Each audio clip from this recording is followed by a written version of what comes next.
ओम शांति। आज 29 दिसंबर 2022 है और आज प्यारे बाबा के साकार रूप से चले हुए मधुर महावाक्यों को स्पष्ट करेंगी आदरणीय आशा दीदी। ओम शांति दीदी। ओम शांति। बाबा ने कहा, मीठे बच्चे, कोई कितना भी गुणवान हो, मीठा हो, धनवान हो, तुम्हें उसकी तरफ आकर्षित नहीं होना है, जिस्म को याद नहीं करना है। बाबा की लहर चल रही है नाम रूप वाली, तो बाबा कहते हैं बच्चे प्रभावित हो जाते हैं, किसी की वाणी से हो जाते हैं, किसी के रूप रंग से हो जाते हैं। तो बाबा कहते तुम्हें किसी भी देहधारी को याद नहीं करना है। बाबा ने गुणवान भी बता दिया, अगर गुण भी हैं तो भी प्रभाव में नहीं आना है, क्योंकि अच्छाई से भी प्रभावित होते हैं। प्रश्न है, जिन बच्चों को नॉलेज मिली है उनके मुख से बाप के प्रति कौन से मीठे बोल निकलते हैं? ओहो बाबा, आपने तो हमें जिया दान दे दिया। मीठे बाबा, आपने हमें सृष्टि के आदि मध्य अंत की नॉलेज देकर सर्व दुखों से छुड़ा दिया, तो कितनी शुक्रिया निकलनी चाहिए।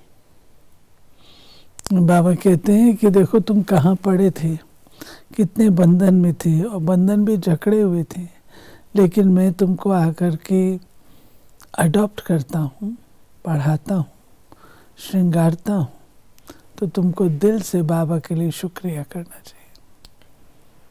दूसरा प्रश्न है, अंत के समय बाप के सिवाय किसी में भी रग न जाए, उसके लिए क्या करना है?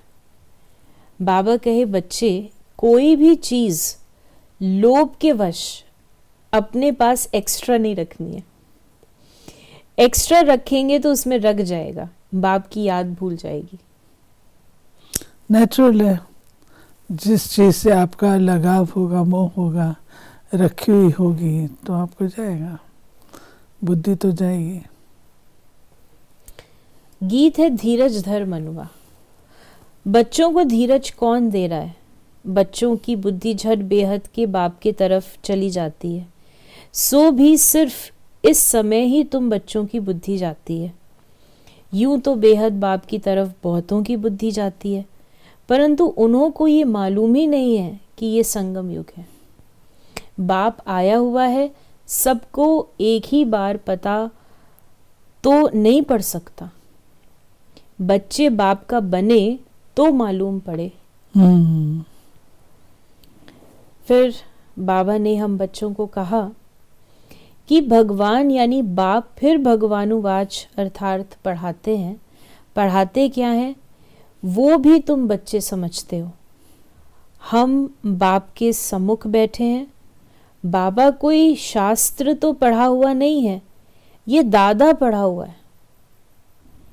उनको कहा ही जाता है ज्ञान का सागर, ऑलमाइटी अथॉरिटी।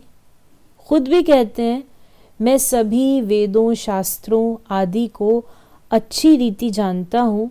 ये सब भक्ति मार्ग की सामग्री है, ये मेरे रचे हुए नहीं है। बाबा कहते हैं मैं तो सुना करके चला जाता हूँ, वो तो बाद में फिर बैठ करके रचते हैं, तो ये मेरे रचे हुए नहीं, इसमें सब मिक्सचर है। तो बाबा ने कहा, पूछा जाता है ये शास्त्र कब से पढ़ने आए हो? तो कहते हैं परंपरा से चले आए हैं।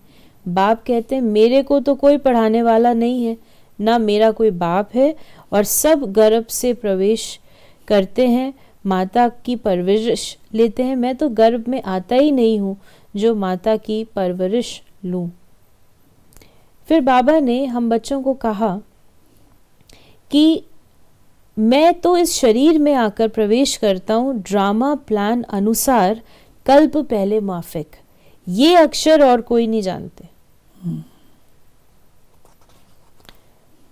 बाबा परिचय दे रहे हैं कि बाप ही बैठ समझाते हैं, मैं तुम्हारा बाप भी हूँ, शिक्षक भी हूँ, सदगुरु भी हूँ। तुम जानते हो ये बाबा मिल्कियत देने वाला है। फिर बाबा ने हम बच्चों को कहा कि अब तुम जानते हो बाबा आया हुआ है, बहुत सरलता से राजयोग और सहज ज्ञान की मत देते हैं। उनकी श्रीमत है, ऊंच ते ऊंचा है भगवान, उनसे ऊंचा कोई है नहीं। और वो हमारा रूहानी बाप है। रूहानी फादर होने के कारण वो रूहों को ही ज्ञान देते हैं। जिस्मानी फादर होने से बच्चे जिस्मानी नॉलेज उठाते हैं। इसलिए बाप कहते हैं आत्म अभिमानी बनो और बाप को याद करो। बाबा ने दो पिता का परिचय दिया, जिस्मानी और रूहानी। जिस्मानी होते हैं तो वो वर्षा पाते हैं, रूहानी होते हैं तो उसमें पहले आपको आत्म अभिमानी बनना पड़ेगा। आत्म अभिमानी बनेंगे तभी ये रूहानी पढ़ाई पढ़ सकते हैं। तुम शक्ति से ना डबल अहिंसक हो। तुम्हारे में कोई भी हिंसा नहीं है। तुम किसको भी दुख नहीं देते हो। हिंसा अर्थात दुख। घूसा मारना, तलवार चलाना व काम कटारी चलाना, ये सब दुख देना है। तुम कोई भी प्रकार का दुख नहीं देते हो, इसलिए अहिंसा परमो धर्म कहा जाता है। मनुष्य तो सब हिंसा करते हैं, है ही रावण राज्य। फिर बाबा ने हम बच्चों को कहा कि हे पतित पावन सर्व के सद्गति दाता, दुख हरता, सुख करता, महिमा भी एक की है। ये महिमा न तो सूक्ष्म वतनवासी न स्थूल वतनवासी की हो सकती है, ये महिमा है मूल वतनवासी की। देखिए, स्थूल, सूक्ष्म और मूल, ये तीन है। स्थूल वतन में मनुष्य आत्माएं हैं, सूक्ष्म वतन में फरिश्ता देवताएं हैं और मूल वतन में शिव बाबा है।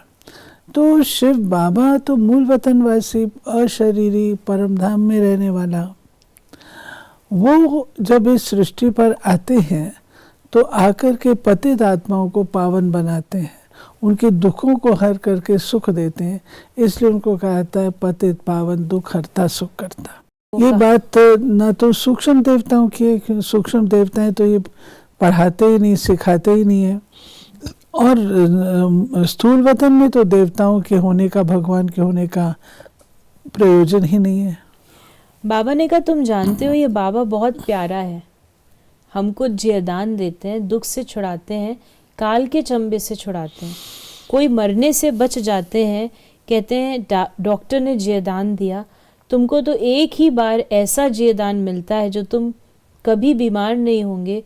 फिर ये नहीं कहना पड़ेगा कि फलाने ने जयदान दिया। ये है बिल्कुल नई बात। जयदान शिव बाबा देता है, मनुष्य आत्माएं जयदान नहीं दे सकती हैं, उनके पास वो विधि ही नहीं है। अभी तुम जीते जी बाप के बने हो। कोई कोई को फिर माया रावण अपनी तरफ खींच लेती है, उसे कहेंगे रावण रूपी काल खा गया। ईश्वरीय गोद में आकर फिर बदल कर आसुरी गोद में चले जाते हैं। काल ने नहीं खाया, परंतु जीते जी ईश्वर के बने, फिर जीते जी रावण के बन पड़ते हैं। यहाँ धर्मात्मा बने, फिर वहां जाकर अधर्मी बन जाते हैं। फिर बाबा ने हम बच्चों को कहा बेहद का बाप बेहद का मालिक बनाने आया है। प्रजा और राजा में फर्क बहुत है। यहाँ तुम नर से नारायण बनने आए हो तो पूरा फॉलो करो। फकीर से अमीर बनना है, इतना पुरुषार्थ करना चाहिए, खुशी से पढ़ना चाहिए। फकीर चंद से अमीर चंद बनते हैं। फिर बाबा ने आज हमें वरदान दिया, ब्राह्मण जीवन में याद और सेवा के आधार द्वारा शक्तिशाली बनने वाले माया जीत भव। ब्राह्मण जीवन का आधार है याद और सेवा। अगर याद और सेवा का आधार कमज़ोर है तो ब्राह्मण जीवन कभी तेज चलेगा, कभी ढीला चलेगा। कोई सहयोग मिले, कोई साथ मिले, कोई सर्कमस्टांस मिले तो चलेंगे, नहीं तो ढीले हो जाएंगे। इसलिए याद और सेवा दोनों में तीव्र गति चाहिए। याद और निस्वार्थ सेवा है तो माया जीत बनना बहुत सहज है। फिर हर कर्म में विजय दिखाई देगी। स्लोगन है, विघ्न विनाशक वही बनता है जो सर्व शक्तियों से संपन्न है। विघ्न विनाशक वही बन जो सर्व शक्तियों की जो भी बात आएगी तो उसको शक्ति से ही तो खत्म करना है, तो सर्वशक्ति संपन्न बनना। तो ये थे बाबा के आज के मधुर महावाक्यों का स्पष्टीकरण। यदि आपके मन में कोई सवाल है तो मैसेज करें 8826599309 पर और हम आपके प्रश्नों का उत्तर प्रश्नोत्तरी कार्यक्रम में देने का प्रयास अवश्य करेंगे।